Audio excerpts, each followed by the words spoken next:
Nancy Cordes joins us on set. Nancy, thanks for being here. Good to be with you. So what surprised you most out of all of these numbers? I think really Carson's numbers, the fact that he went up from 6% to 23%. I mean, he essentially quadrupled his support in 1 month. And that was a month where he wasn't getting a ton of attention, certainly not Trump-like attention. And then I think I was also intrigued by how far Scott Walker and Jeb Bush fell, especially Walker, because we've been seeing Jeb Bush kind of come down for a while from his front-runner status.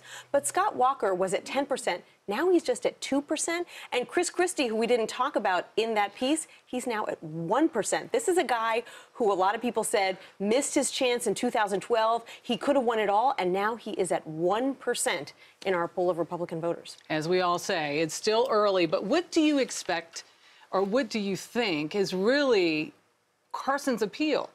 I think part of it is that if you are a Republican voter who is sick of Washington and you don't like the establishment, but you're turned off by all of Trump's yelling, he's kind of the anti-Trump, right? He's so mellow.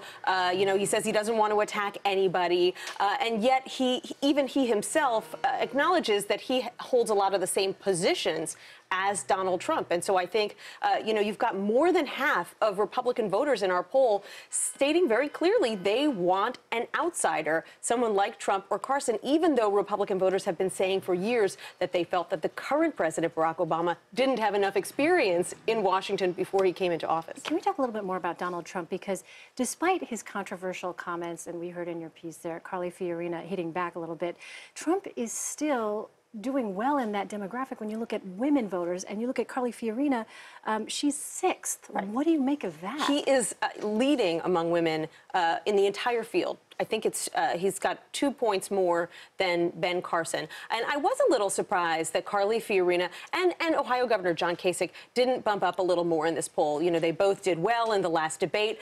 People talked about them a lot as, you know, potentially breakout candidates, especially someone like Kasich, you know, for all those Republican voters out there who think maybe they do want someone with experience but are looking for someone who doesn't sound like a typical politician.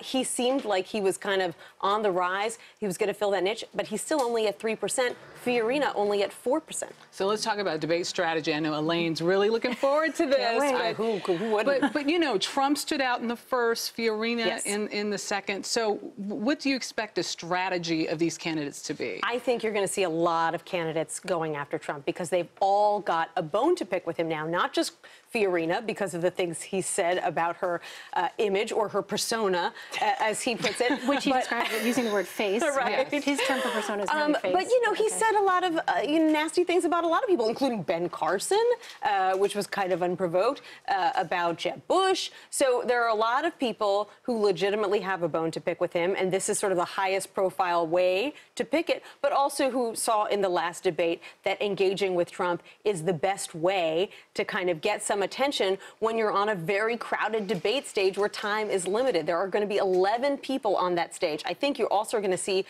maybe a Christie, Rand Paul part 2.